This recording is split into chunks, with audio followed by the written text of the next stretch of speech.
Hello everyone, welcome back to my channel. We were going with Altigrade Preparation series, and this is another poetry in this series by Robert Browning. The name of the poetry is My Last Duchess. And this My Last Duchess, this is a dramatic monologue. Dramatic monologue means this is a type of monologue. Over here, only one person speaks and another listens throughout the poetry. There is no another speech or voice in of the other person in the poetry. Okay, so Robert Browning has written this poetry. Robert Browning as we all know बहुत ही अच्छे poet थे 19th century के. He was born in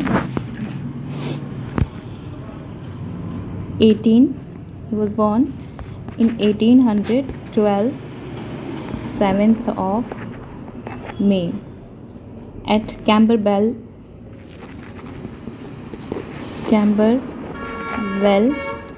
London.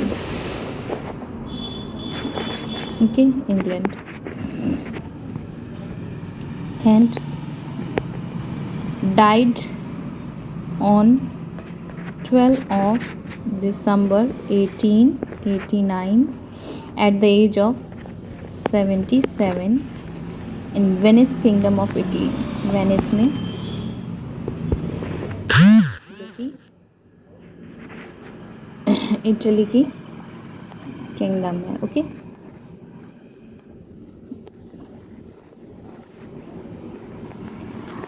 next, his resting place. Throughout his life he lived in Westminster Abbey.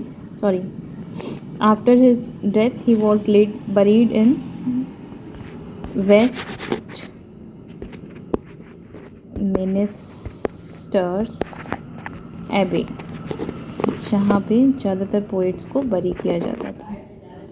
Okay, next इनके famous जो work थे, इनकी spouse का नाम क्या था?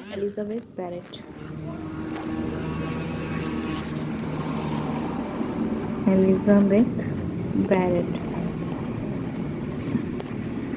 ओके, इनके स्पाउस का नाम था, इनकी वाइफ का नाम था. देन नेक्स्ट आते हैं इनके फेमस वर्क की बात. फेमस वर्क इनके बहुत सारे फेमस वर्क्स रहे हैं. एक इनमें से है the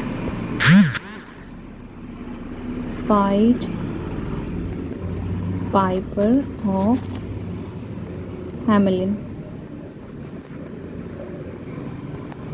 The Men and Women, The Rings of the Book, Dramatic Personage, Dramatic Lyrics, Dramatic Romances and Lyrics. बहुत सारे इनके वर्क्स हैं.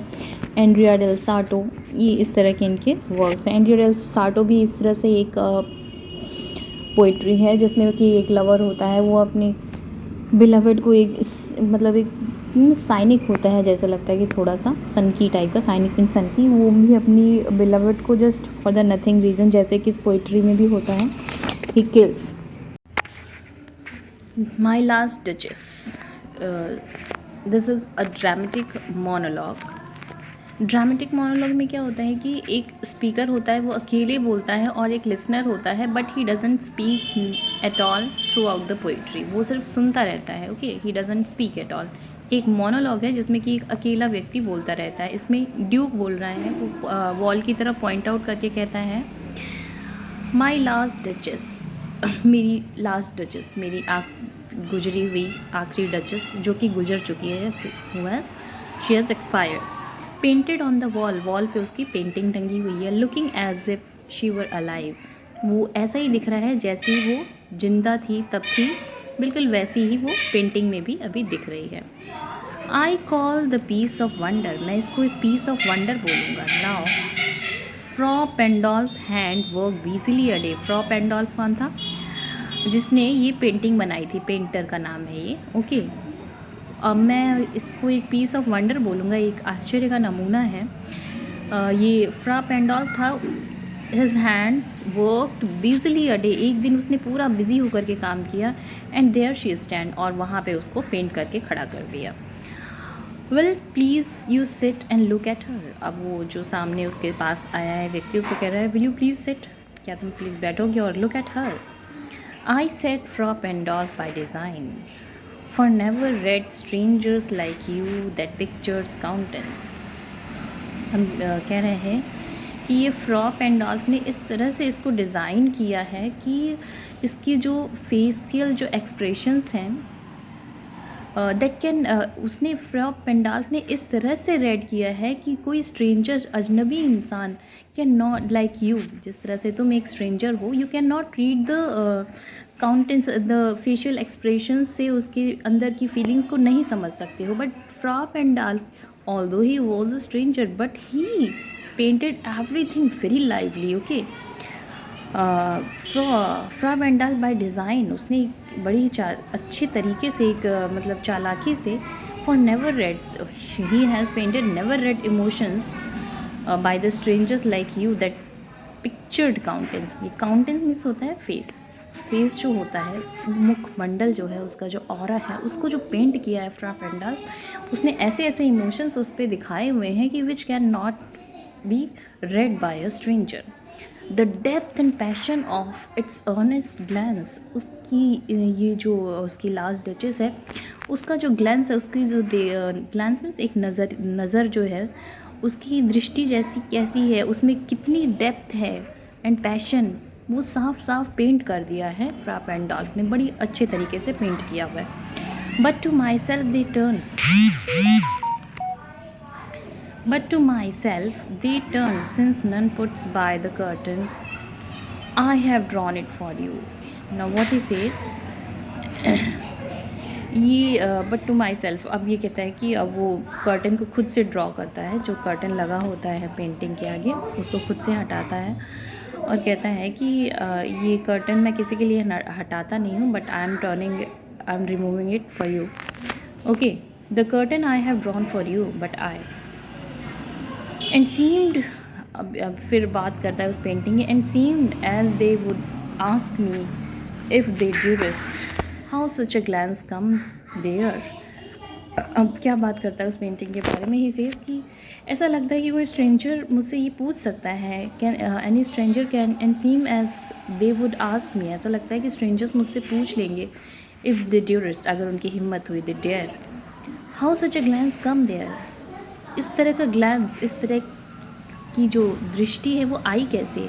सो not the first are you to turn and ask this. So अब ये जो लिसनर है उसको कह रहा है कि ये तुम अकेले व्यक्ति नहीं हो, you are not the first to turn and ask me this. अब तुम्हारा ही मन नहीं कर रहा होगा ऐसा पूछने का.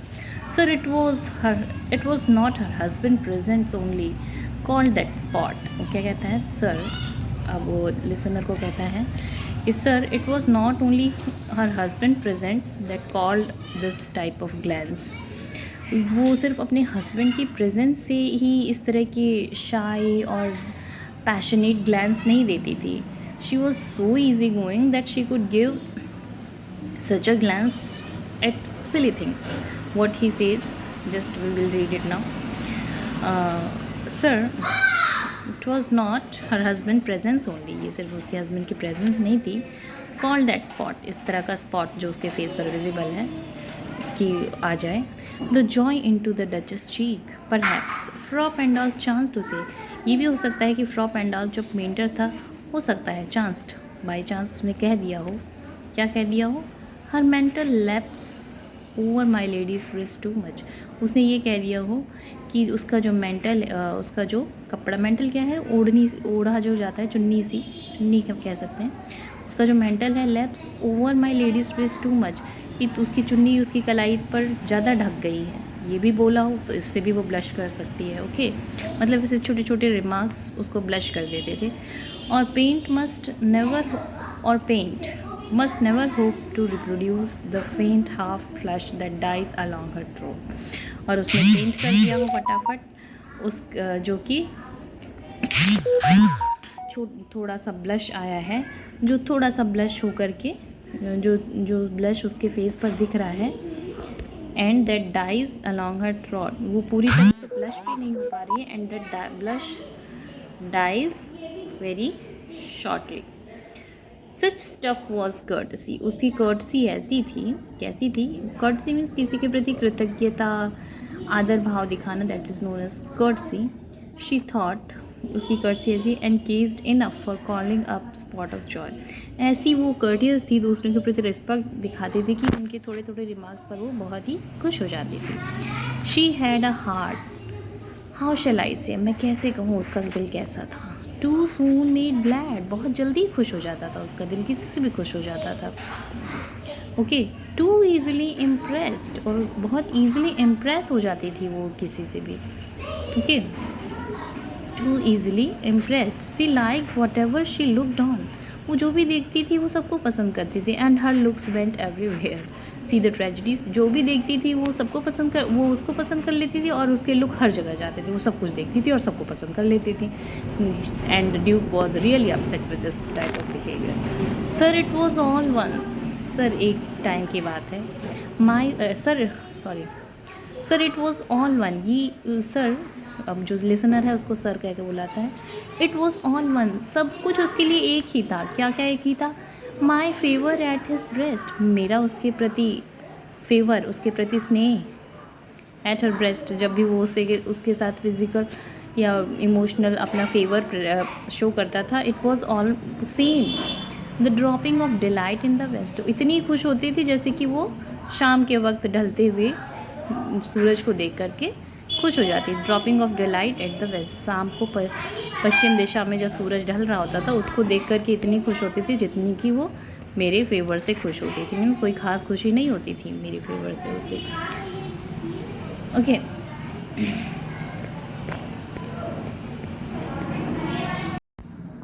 Duke says she was as pleased by my favor as she was pleased by watching the sunset. Okay, the bout of cherries, some officious fool broke into the orchard for her. और वो किससे भी खुश हो जाती थी कि cherries जो होती हैं उनका गुच्छा कोई ऑफिशियस फूल मीन्स क्लाउन जो होता था, जो उनको खुश करने के लिए वहाँ पे रहता था, क्लाउन्स कोई बाउट ऑफ चेरीज़ लेके आए जो कि वो उन्हीं के बगीचे से, broke in the orchard of her, उसी के बगीचे से ले आए। उसको देख कर कि वो खुश हो जाया करती थी। The white mule she road with round the terrace, और उससे भी, और वो जो वाइट म्यूल मीन्स छोटा सा घोड़ा होता है, म्यूल एक घोड़ा, हॉर्स ज़्यादा बड़ा होता है, घोड़ा म्यूल थोड़ा छोटा होता था। उस पर वो राइडिंग करती थी अपने टेरेस पे, वो उससे भी खुश होती थी। ऑल एंड ईच वो draw from her alike the approving speech और ब्लश एट लीस्ट। वो कह रहा था ये सारी एक्टिविटीज़ जो है ऑफिशियस फूल को, उसके लिए कोई बाउट ऑफ चेरीज़ उठा के ले आए, या फिर वो अपने म्यूल पर राइडिंग कर रही हो टेरेस पर, ये सारी के सारे या फिर सनसेट को देख ले, या फिर my favour to her, all वो सेम टू हर। वो क्या वो किससे वो उन फेवर को अप्रूव करती थी कि उसको अच्छा लगा? बाई जस्ट अप्रूविंग स्पीच, कुछ बोल देती थी थोड़ा सा, और ब्लश एटलीस्ट, या थोड़ा सा ब्लश कर जाती थी, शर्मा जाती थी एटलीस्ट। शी थैंक मैन, वो सभी आदमियों को थैंक यू बोलती थी। गुड, ये अच्छा है।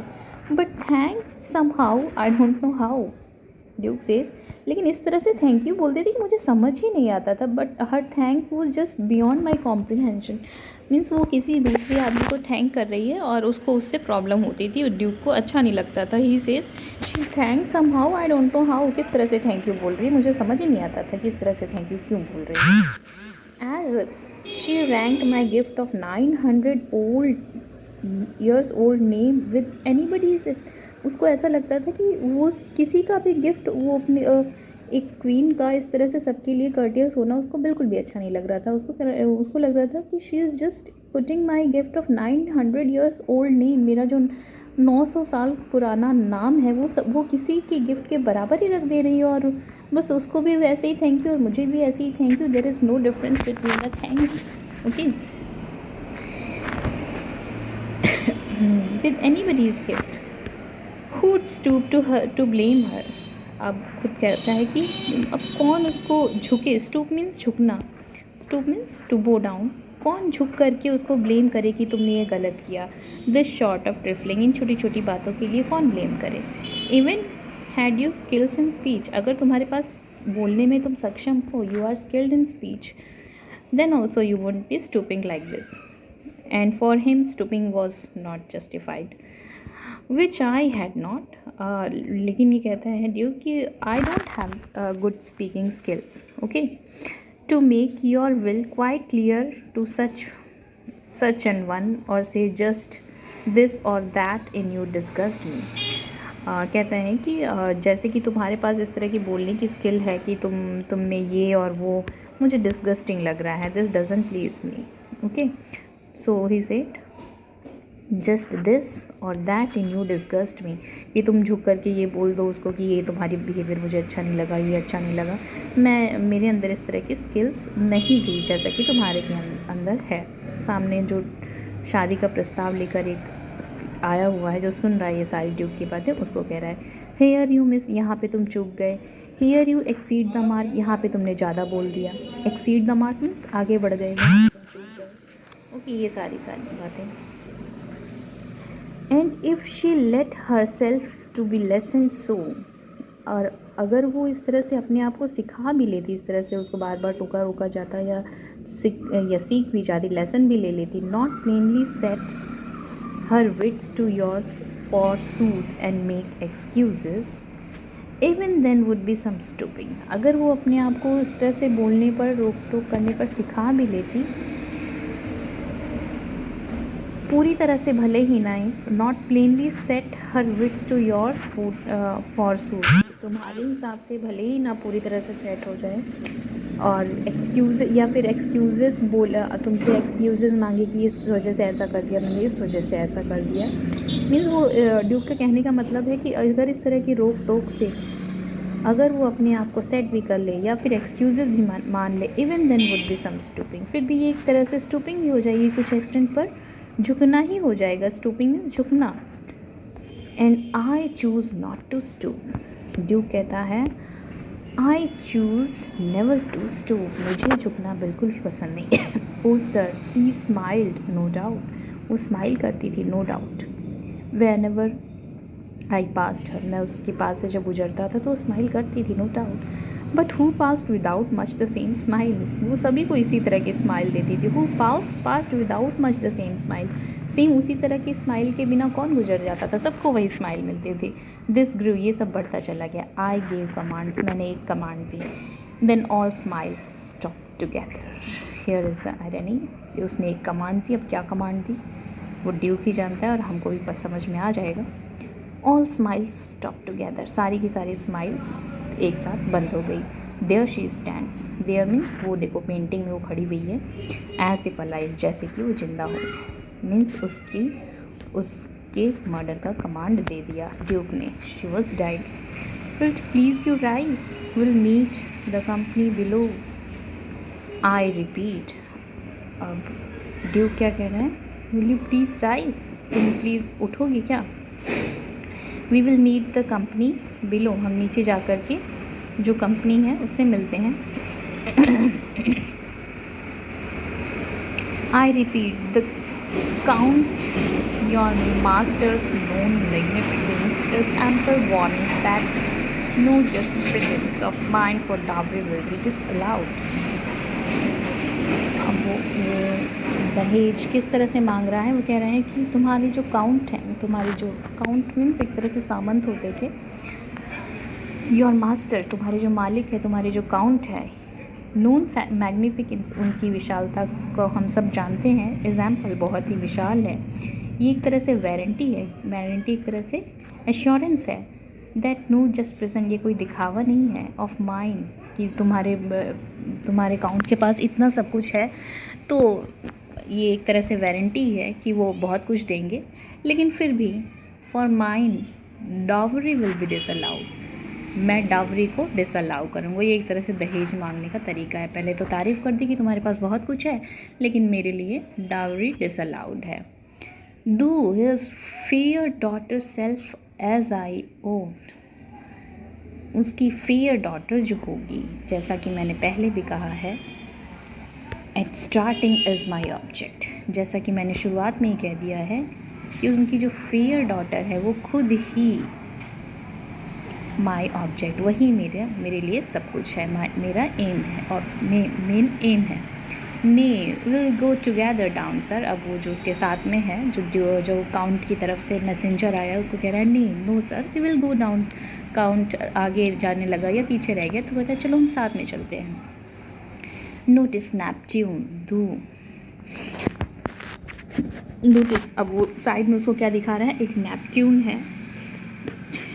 है, उसकी मूर्ति वहाँ पे है। टेमिंग सी हॉर्स, एक सी हॉर्स है, उसको कंट्रोल कर रहा है। टेम मतलब करना, किसी को कंट्रोल करना।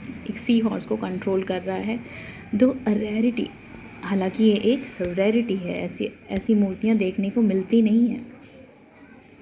मीन्स अब वो ये जो नेपट्यून है सी हॉर्स को टेम कर रहा है, ये क्या एक्चुअली दर्शाता है, ड्यूक का एक्चुअल नेचर दर्शाता है कि वो अपनी वाइफ को इस तरह से टेम करके रखना चाहता है, जैसे कि सी हॉर्स को ये नेपट्यून टेम कर रहा है। ओके, टेम करना मीन्स किसी को फोर्सफुली कंट्रोल करना। ओके, एक रेरिटी मतलब कि ये एक बहुत ही रेयरली मिलती है। रेयर मतलब बहुत ही कम देखने को ऐसा मिलता है।